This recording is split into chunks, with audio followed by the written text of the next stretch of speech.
And we're back with another edition of the Cosmic Crossfire. This is Gerald Glassford from Pop Culture. You cannot assimilate that title into your normal zing, sling, high helium tagline. What? I thought that was Exactly. a pretty good opening. Okay, you're borderlining on Mark Wahlberg now. The Pop Culture Cosmos? What is that? Cosmic Crossfire? I just heard. Now, speaking of Mark Wahlberg, I just heard him say he is now regretting doing Boogie Nights. Even though saw that as well. That's one of his best performances of his career. It's the best performance. I mean, maybe The Fighter, but I think Boogie Nights is a better film. So I got to give. I agree. Boogie Nights. Yeah, I agree. Boogie Nights is one of his best films, and just him regretting to do that. Yes, I understand as from a content and religious value. Okay, we'll give him that. But from the fact that it is one of his best performances, that's just a shame that he feels that way. So you see, and I would argue that Boogie Nights is a classic faith-based movie. It's about following your heart, doing things in the face of adversity when everybody else tells you it's wrong. It's about just believing in those voices and visions that you have, and even when you're taken off the path of righteousness, you find a way to come back and you ask for forgiveness from the Father, and you'll find a way to get back in there. This is true. It doesn't help with it doesn't hurt with some prosthetics as well, from what I only on the Cosmic Crossfire will you hear Boogie Nights argued as a faith-based film. Yes, exactly. But thanks again for joining us. It is the Cosmic Crossfire. I'm here with my good friend, the man, the myth, the legend, the director of Nintendo Quest, and so many other awesome features. You got to check it out today on robmccallumfilms.com or Rob McCallum Films on Facebook, because he's got so many things in the fire going on. It's just the list is just continuously growing as we speak. And it's an exciting time too. On that note, Gerald, because the world premiere of Kitty Origins Evolutions, the documentary on the Canadian metal band that I know quite literally intimately, is this Friday. You see what I did there? Yes, I did. Very sly indeed. It's Rob McCallum. It's great to have you back in the middle of the Cosmic Crossfire. Like I said, check out everything that's going on, robmccallumfilms.com. Like you said, Kitty, the world premiere, correct, on Friday? Yeah, it's a pretty private screening. It's not actually open to the public. It's for Indiegogo backers and people associated with the film. But it is hitting the silver screen in that closed-door capacity this Friday. And the coolest thing about it is we're going to have, I think, most of the members in attendance. And after the screening, they're going to play a show where members of various lineups and iterations of the band will take the stage together and play songs. And yes, we are filming it. And at some point, we will make that footage available to people to check out basically 20 years of metal history on the same stage, which is pretty awesome if you ask me. Oh, that's awesome indeed. And during the course of the movie, will you do your your usual thing when you watch screenings and whatnot? Rob does not usually sit down, to the best of my knowledge, during these things. He likes to stand in the back and watch the audience and nervously just do they like it? Do they like it, when he's in the back? Yeah, I mean, this one's a little harder, I guess, because my fiance, who is in the film, Tanya Candler, she is saying, no, you got to sit down next to me because I want to hold your hand and all that kind of stuff. And I'm like, I can't sit down. I'm going to be way too anxious and nervous. So we haven't figured out the answer to that question yet, Gerald. I think it might be a combination of the two. I may have to just stand beside her at the back of the room as she holds my hands and I pace back and forth. Well, I believe I've been with not one, but I think 2 screenings and have seen the way you. I've actually. It's almost as interesting watching you than watching the outstanding films that you're a part of, is because you're just so you get that nerves. And I'm sure as a filmmaker, this is your project, this is your baby. The fact that you want acceptance so much from the audience and to like your project, obviously that comes about because of it. It's just a really different experience, because at that point, with the film playing on the silver screen, you are so helpless to do anything. You can't do anything except for sit there and hope it goes well. So I squirm a bit, but that's that's just me, and that's just part of the process. And I'm pretty sure that's a lot of filmmakers out there as well. So that's you're not alone in that. So I wouldn't have to worry about that, indeed. But you should be proud of your work. You've got amazing stuff that's already been out already, including Missing Mom, Nintendo Quest, and so much more. And congratulations. I haven't spoken to you on a personal matter as far as you being nominated for 3 Chicago Emmys for your work with the Chicago White Sox. So congratulations with that. Yeah, 3 Emmy nods. That's not too bad. Directing, writing, and we were nominated for Best Overall Spot. So that's pretty exciting. Thanks. Yes, indeed. So definitely looking forward to you accepting those awards and getting the. Well, we'll see. Well, we'll see. Let's not, count our chickens before they hatch. So let's not jinx it. I hear you. Well, yeah, but yeah. I thought you had the Tree Festival one in the bag, but yeah, and you did. So there you go. Well, but anyways, the Tree Festival, the Forest City Film Festival. The Forest City Film, the Tree Festival. It's from my hometown. Hey, did you get your film into that Tree Festival again? Oh yeah, good for you. I'm from Vegas, man. What can I say? I remember when I see it on Facebook and whatnot. But yes, the Tree Festival, that tree thing. I should mention quickly, I believe Missing Mom is going to be on Amazon Prime very soon for people to check out. So if you have that's awesome. If you have a Prime subscription, you should be able to check that out. And even if you don't, I think the rental price is quite reasonable and the buy it price. So I'm waiting for a notification from Amazon. It might even be there by the time you listen to this. So check that out if you want to see a gripping family tale of my brother and I hitting the road trying to see if we can find our mom who disappeared 25 years ago. And I'll tell you what, this is something that actually a lot of people should see because this one has garnered a lot of awards, including the Tree Festival, aka Forest City Film Festival. But a lot of awards and a lot of nominations all around the world. This film has nominated, and it's really been hard to get to and hard to watch as far as from a lot of people wanting to see it. It's been hard for them to get it kind of an avenue to actually really see it. So this is really one of the first opportunities people have a chance to really see the film firsthand. Yeah, it played the festival circuit for a while, and that tied it up from distribution. But now it's kind of more or less run the course from the festivals that I submitted to, and we're weighing some of our different distribution options. Our agent is in Cannes right now at MIPCOM, pitching it, as well as Nintendo Quest and Nintendo Quest Power Tour. So that's exciting. I can't wait for that report to come back. And speaking of distribution deals, I'm hoping sometime, maybe within the next month or so, depending on when we record, I can reveal a potential deal for our He-Man documentary, Power of Grayskull, The Definitive History of He-Man and the Masters Universe. We have an offer that we like, but there's a lot of moving pieces to it, and we're moving fast on it. So I can't say anything now. I'm going to keep everybody in suspense. But yes, we have an offer on the table. Oh, that's awesome. Awesome indeed. And now with He-Man actually just becoming even more relevant due to that awesome Geico commercial, which I keep referencing every now and then. It's great to see He-Man actually coming back to the forefront in the realm of pop culture indeed. But we've got a lot of great things to talk about right here on this show. So Rob, what did you have in mind today? What's on tap for today's program? Well, it looks like I got 4 or 5 topics, depending on how things go here. First, I just wanted to start it off. I don't have my usual read between the lines spiel because I think some of these topics are pretty, not controversial, but stimulate conversation and harken back to everything we've talked about over the last few weeks on the Cosmic Crossfire. So I'm going to kick it off first with Fandango acquiring movietickets.com. Now, Gerald, you had mentioned the dread that people had when they were trying to get their Star Wars tickets and having to use Fandango or movietickets.com instead of just going to the theater. You talked about the surcharge and buying the popcorn and all the extra costs and associated. So as somebody who has, chosen box office over online source and occasionally, by the sounds of it, maybe relinquished to that online opportunity, where do you fall in an acquisition like this? Because to me, they were the 2 big names out there for movie sites.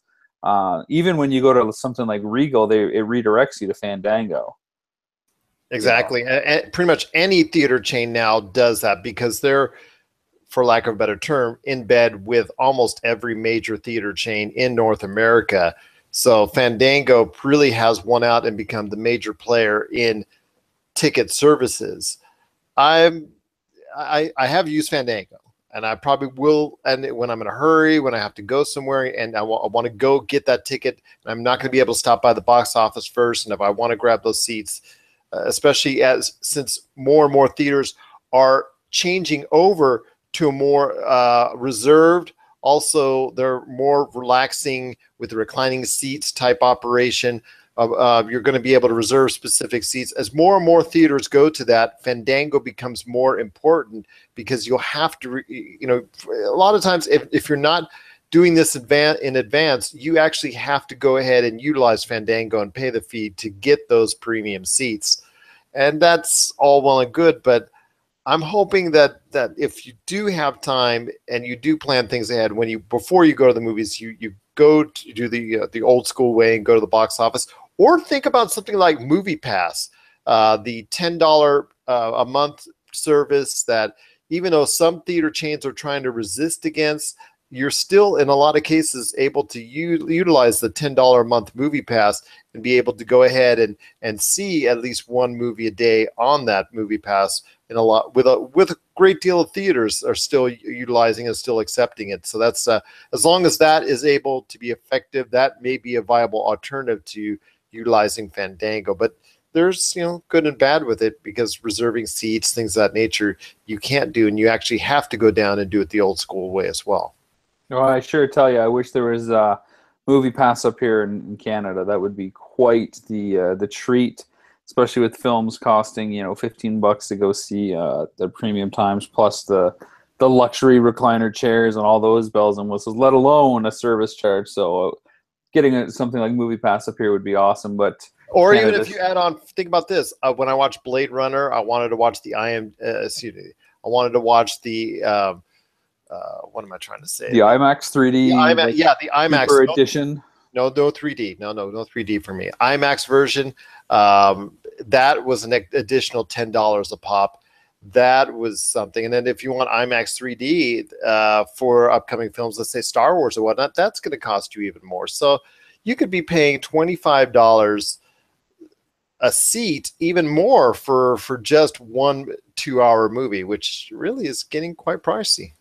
Does this acquisition of Fandango of movietickets.com, which, by the way, I always thought movietickets.com was like the way better marketable service because it says what it is. Fandango had those, paper bag puppets for the longest time. But is this going to change things? Do you think that monopolizes and crystallizes it, makes it the only place to go? Or you took the words right out of my mouth when you said monopolize. I had monopoly on the mind, and I don't know if it.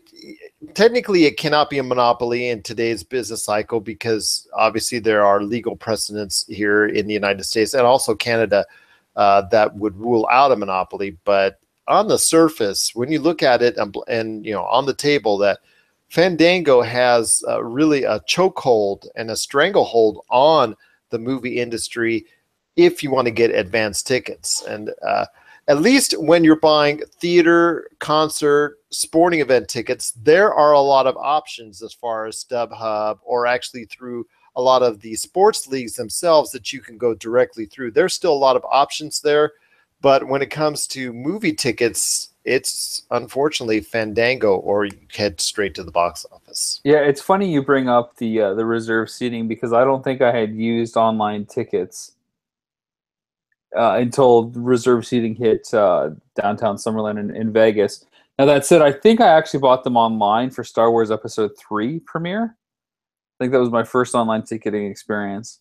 But I hadn't used either of those sites for anything except for checking movie times. I just wanted to see when the movies were playing, so that's why those sites were valuable to me. But now, because I want those reserve seats, I guess it means a little bit more, and Fandango will probably get my money. Wow. It replaces the fact that instead of going, when you and I were younger, we would wait in the lines for like an hour, or sometimes for a really big movie or whatnot, so that we could get a better seat, because it was a free-for-all in general seating. Now, like I said, more and more theaters are going to the reserve seating format. And as someone like for instance, I had to go down to the box office to buy my tickets for Thor Ragnarok and Star Wars The Last Jedi. to pick out the seats just so I could. But I wasn't able to get the first showing or the Thursday showing, and even in Star Wars case, I wasn't able to get the Thursday, Friday, or even early Saturday showings, and that attribute to me that I attribute to Fandango and those online services, which you can do right from your own home. So you're paying for convenience. That's all you are. And Fandango's made a huge profit from it and will continue to do so unless we can find something a little bit better. Like there was the movie pass that's $10 a month, but unfortunately that doesn't get you advanced seating. Yeah, true. Speaking of Star Wars, though, Disney announced a new Star Wars VR attraction at Disneyland, Star Wars Secrets of the Empire. It's $30. It is a story, and you're in groups of 4 teams that will go undercover as stormtroopers to capture Imperial intelligence, vital to the budding rebellion survival, I guess. Now, this is a VR attraction. It's $30 on top of Disney prices. I always hate the double grab at amusement parks where you pay to get in and then have to pay for more stuff above and beyond food, especially attractions. What do you think of this, sir, who goes to Disneyland with some frequency? I'm going to do it at least once. And if I like it, even more. We're going to...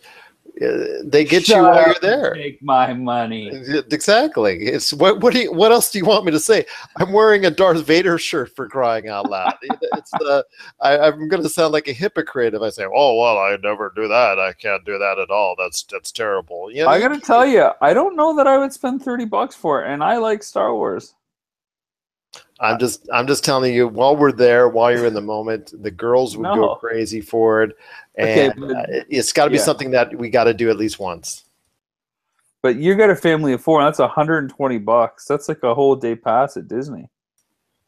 Believe me, I know this. You've already done the math. You've already carried the one. Yeah, and it just you got to try at least once. I just feel like this is not like going to be an amazing original story. I think it's only 15 minutes long, from what I remember.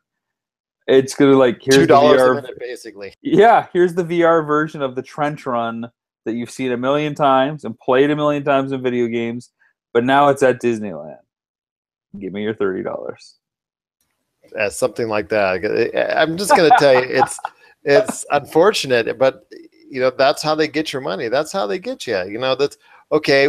We won't get you on raising our prices every year X amount because that's what they've been doing. That's been making a lot of people angry. Instead, we'll throw this curveball at you.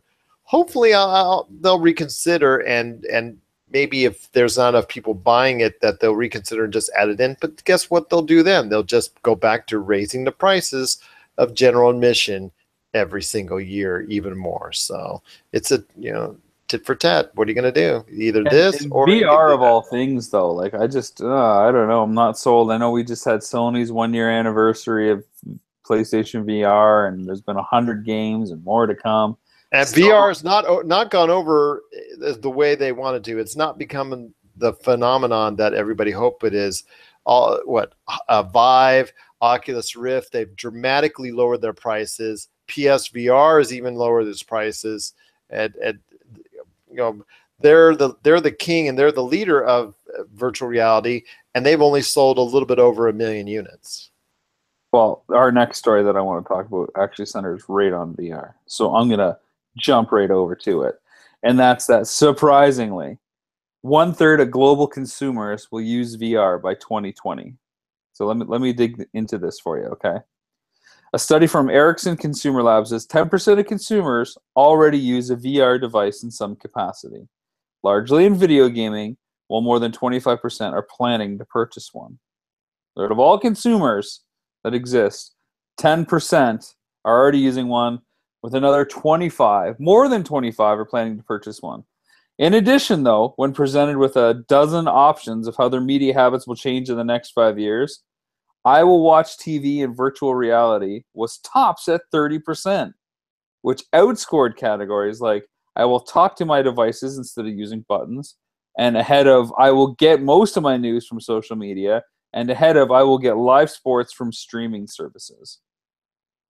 So people are basically saying in 5 years, over a third of the consumers out there will be using VR, and they'll want to watch TV in virtual reality. What are your thoughts on that? That doesn't surprise me. But do you think it's realistic? A third? No, I don't think that's a realistic number. I'd say a tenth is a realistic number to go off of. That's where we are right now, is what it's saying. No, that's not even close. That's what it says. 10% of customers. 10% of customers or consumers. 10% of consumers. Have you okay? And they've got to stress what type of virtual reality device, because it sure isn't the ones that we're familiar with that we talk about on our shows. Because, like I said, PlayStation VR is right now the leader in the industry, and they're just a little over 1 million units. Oculus Rift, HTC Vive, you put all those together. I quoted the article very specifically. They said that 10% of consumers already use a VR device in some capacity, largely in video gaming. So I think that is your PSVR. I think that is your HTC Vive. I think that is your Oculus Rift. So maybe that's 7% of the 10. I don't know. I highly question that 10% of the population. It's not of the population. It's of consumers. Okay. What's the... Okay, well, I don't want to go into the logistics. I don't know. I'm just quoting the article. Define consumers to me. Okay, pretty much anybody with a penny to their name is a consumer, technically. But all right, we won't go there. I'm guessing that it would probably be defined something around like tech consumers or entertainment, people that consume entertainment and spend money on entertainment. All right, well, that's a little bit fair to say, but in watching mediums, like, okay, if you and I were to go ahead and we had our favorite movies on VR and be able to go ahead and slip on the glasses and put on the headphones, and there you go, and be able to experience it in multi-surround, just totally a surround sound and surround visual experience, that I can understand the appeal of, as long as you don't obviously feel the effects of it, because as you know, there are certain people that feel adverse effects to virtual reality, and they've not been able to solve that problem as of yet. But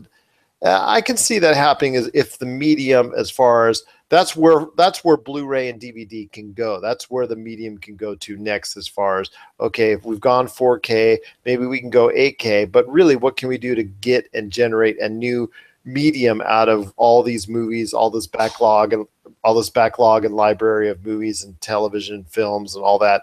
Hey, let's make sure make it available for virtual reality, which I know is the point that PlayStation VR has tried to make with their cinema mode on their PlayStation VR. I know that's something that they're trying to incorporate, and if they're able to do that successfully and maybe market it properly, maybe it will actually go over with a larger consumer base. So yeah, there's 2 points here that I really want to discuss. That percentage seems really high to me, that a third of the people out there that consume entertainment are going to be using a VR device. Now, it doesn't say like religiously or consistently or only, but that number seems high to me. I would say maybe it would double to 20% at best, depending on how they're defining consumers, of course.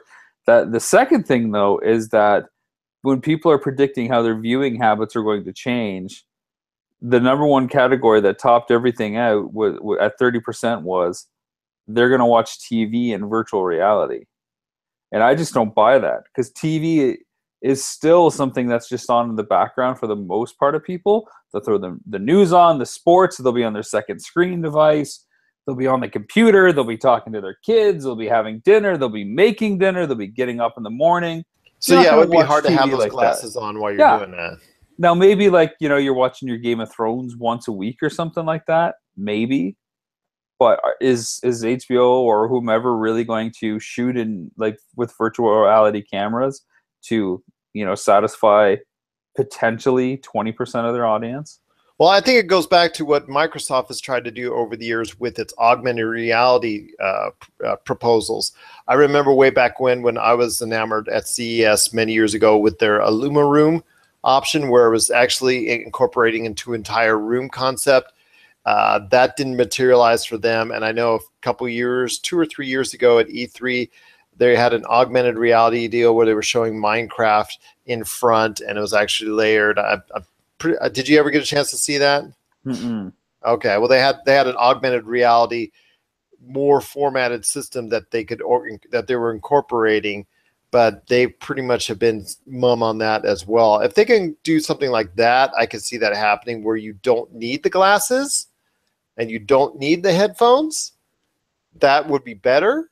That would be, I think, pretty much more accepted as far as I agree, and honestly, that it's that little bit of production that VR requires, let alone the motion sickness, people that wear glasses. It's I gotta get this over here. I gotta plug it in. I gotta put it on. I gotta make sure I'm looking in the right way. My head has to be positioned in a certain way. It's overkill.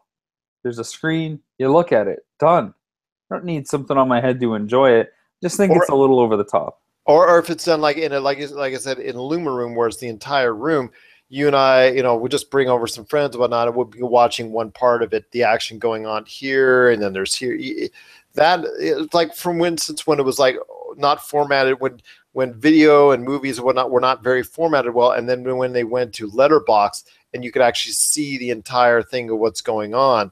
If it ever comes to that, which at some point in time I think it will, maybe in the not too distant future, I think that's what will become what they're talking about as far as a great portion of the population watching that type of advancement. But as you and I know, Doug and Nicole, for instance, our great friends at Retro City Games. Doug is a great, a proponent of the PSVR. He has one. He's been using it.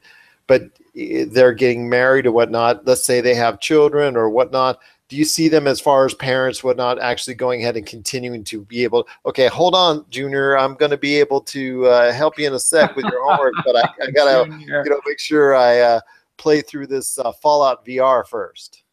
I mean, I can't comment on how Doug and Nicole would or want to parent or the role of VR in that scenario. That's not fair to me. I don't think that VR is for the masses. I think it is still a luxury item. I think people can barely afford to keep up with the game releases that they are, and the cost of gaming, and the shortened console life cycles that we've seen in the last two generations, going from at 7 or 8 years with the PS2 to 6 years with the PS3, and now the PS4 hasn't been around for that long either. And prices have remained the same as far as a general price of $60 MSRP, even though you and I both know from the 80s and 90s where sometimes cartridges and discs were costing even more than that. But I know these game companies, as what Josh and I had talked about previously, about the microtransactions, the loot boxes, all these different ways of added revenue that they're trying to incorporate, because of the fact that $60 is no longer acceptable to the average AAA publisher. Yeah, and it's strange. In Canada, the MSRP is $79.99. It's a $20 difference, despite whatever the currency exchange is. And the cost of games has fluctuated a lot more, and people are much more aware of where that price point was at, because it was at $64.99 for a bit, then it was at $69. Then it jumped up to $79. So it's $80 a game for someone in Canada. So that's a pretty big price point, for someone to make that kind of plunge. It's like 4 games is the same cost as a console. Yikes. Indeed, and I tell you what, to ask consumers to do a lot more when it comes to VR. That's one of the reasons why I don't think VR has caught on the way that they wanted it to, is because the fact that there's just such an additional cost from what people are spending already. I still think it's the same problem with marketing. When someone can try it, they can sell it. But you can't communicate that experience to somebody with a 2D television. And without any more shopping malls, and without everybody trying to go to a Best Buy to put on that publicly used German-fested PSVR, window licker headset, ugh. It's going to be a hard sell, and it's always going to come off as a luxury item until that point. Exactly. I know I fear every time I try to use it when I'm at CES, so I hear you on that. I want to jump right onto the last topic of the evening, and that is tonight we will see a mobile direct from Nintendo for Animal Crossing. What do you think about? I believe this is the 4th title for Nintendo now. They've released It's Miitomo. the mobile version, correct? Yeah, it's a mobile direct. So yeah, Animal Crossing mobile. We've seen Miitomo, of course, Super Mario Run, and Fire Emblem all hit mobile devices with and Pokemon, I guess you could say, even though it's not directly a Nintendo app. And now Animal Crossing finally comes to mobile. All the details will be released this evening at 11 p.m. Eastern Time, 8 p.m. Pacific Time, for everybody on each side of the ghost. And where do you think the Nintendo's going to land with this title on mobile? How do you think it's going to do? What kind of price points are you expecting? Is it going to be free to play? Is it going to be premium? What do you think of the title as a choice for an app? What do you think? Well, I think to be up front, I think they should have actually debuted this last week because it kind of takes a little bit away from Super Mario Odyssey coming out later this week. But regardless of that, it's a very smart move, first off, by Nintendo. Nintendo is now doing the things that you and I, when we sat around Retro City Games talking about, and I was not the highest fan of what Nintendo was doing. That's part of the reasons, because they were leaving all this money on the table and they had all these great properties that could make continuously amounts of money, great amounts of money for them, and they were not utilizing it in the best of fashion. And mobile was one of the big areas that I was continually having issues them not exploiting or taking advantage of, per se, for lack of a better term. They're now doing it, and I'm very happy to see that, because there is a strong and fervent Nintendo base that wants all this. Even Super Mario Run, which was not critically hailed or accepted by a lot of the fans as well, still got played millions and millions of times. And you've seen what happens when they bring their properties to a different format. People just lap it up. And I think it's a great thing for Animal Crossing fans that they're going to do it. I think it's going to cost upfront. I think there will be a small charge, and then there'll be plenty of opportunities to buy more and to help yourself out even more with all the different functions and features which they're offering. And if you want to be able to not take care of the grind or not deal with the grind, though, Nintendo, I'm sure, has a way of helping you out for a price as well. Well, Fire Emblem was free to play with in-app purchases and microtransactions. Super Mario Run, of course, gave you partially a free mode. Miitomo was free, again, to an extent. I really think Animal Crossing is going to be a free-to-play experience with some heavy pinch points. But I think they're going to keep it casual because they know a concept like Animal Crossing can go on forever. So you don't see even like a $2.99 or $3.99 entrance fee? No, because I don't. You either charge or you don't. It doesn't matter if it's $2.99 or $3.99. It's a complete distinct market split, and I kind of understand that a little bit more these days. When you go free to play, you get such a bigger audience, and they'll be tempted to spend what they want to spend on what they want to spend versus $3, $4 on something that they don't necessarily know, or only getting a glimpse of something that they don't know, as in like the case of Super Mario Run. I really think it's going to be free to play. The kind of game that Animal Crossing supports casual, unending gameplay that you can pick up and put down at any point. It is the ideal, perfect game for Nintendo to put on mobile. It is a city builder. It is a social app. It is a collect everything. It is a go fishing and do these little chore things. It is a push notification dream come true. Now's your time to go do this, or so-and-so's in your town, or your tree is ready to chop down, or your house is ready to expand. It is the perfect game for Nintendo to put on mobile. And I'm really excited to see what the details are of it. And I would be really surprised if they charged a fee for it, given that I know that, and seeing knowing your understanding of it, I agree with you on that. I think you've changed my mind that it will be most likely upfront or free to play. Okay, well, I'll take it. The argument ends there. Woohoo! But it just, like I said, you have a better knowledge and you've worked in the industry, and you can see that if, especially with their history up front, there'll be a lot of back charges, and and obviously Nintendo's going to leave no chance as far as making a ton of money off of this. Yeah, and believe me, they're going to make, on their average day 30 player, and that's a player that plays the game for more than 30 days, they will probably easily make more than $4 for those people. They'll probably make somewhere close to 10. And, they'll churn in thousands and thousands and maybe millions of dollars a day as a result of that. It's got a big enough fan base that they probably could charge something up front for the newest title of it, because it is such a perfect fit, and $4 is way better than $70 or $60, as you just said. But there would still probably be in-game microtransactions on top of that. I really think the savvy move is to make it free to play and just dominate that space, as so many city builders and social games do. Expect it to, whenever the release date is, expect it to dominate the charts. I'm guessing it'll probably be Christmas. And if that's the case, it's going to be a great Christmas for them indeed, because we got the Super NES Mini coming out. That's all over the place. When it does come out all over the place, it seems to go just like that. So great sales for there, and that'll be a big-time holiday gift. Of course, we also have to talk about the Switch. The Switch is still selling very, very strong numbers.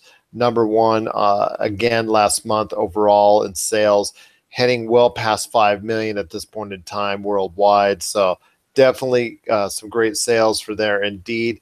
And you've got Super Mario Odyssey coming out, and then Animal Crossing coming out. So it's definitely going to be a great holiday season for Nintendo. And this, I guess, when I was talking to you way back when regarding this is what I envisioned, because they've got all these great properties. They just needed to create those revenue streams with all these classic properties in order to try and capitalize and be able to see the whole thing through. And it looks like they did see the vision then.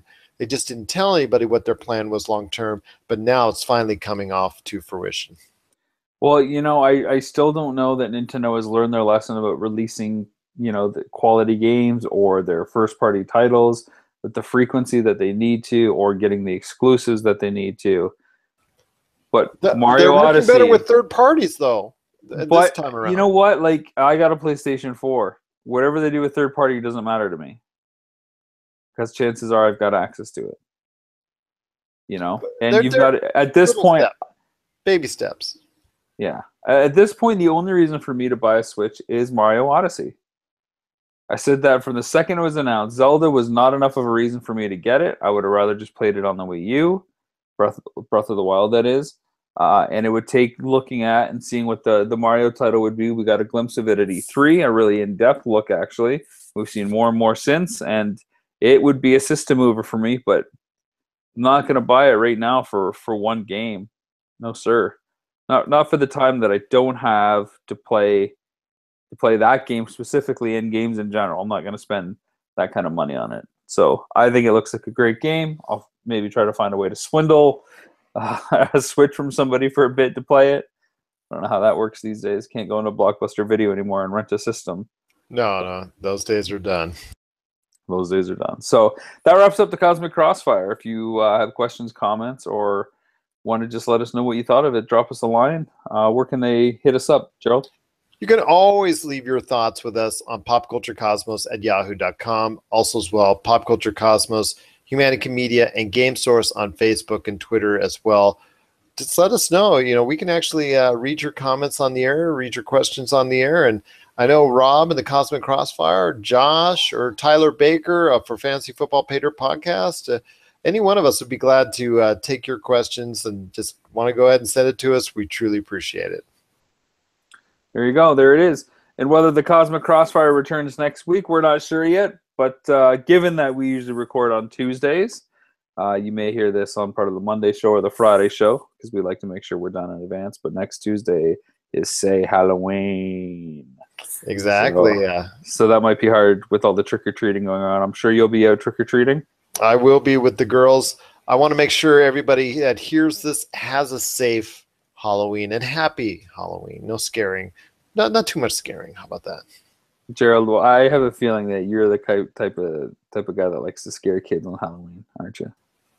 Every now and then. Every now and then, folks. You heard it first. Right here on the Cosmic Crossfire, as featured on the Pop Culture Cosmos or the Multiverse, depending on where you're listening to this. See how we do that? Across the board. There you go. All right. Well, thanks for having me, my friend. As always, it's a pleasure, my friend. And you know, it's just so awesome, as always, to have you a part of the Pop Culture Cosmos and the PCC Multiverse.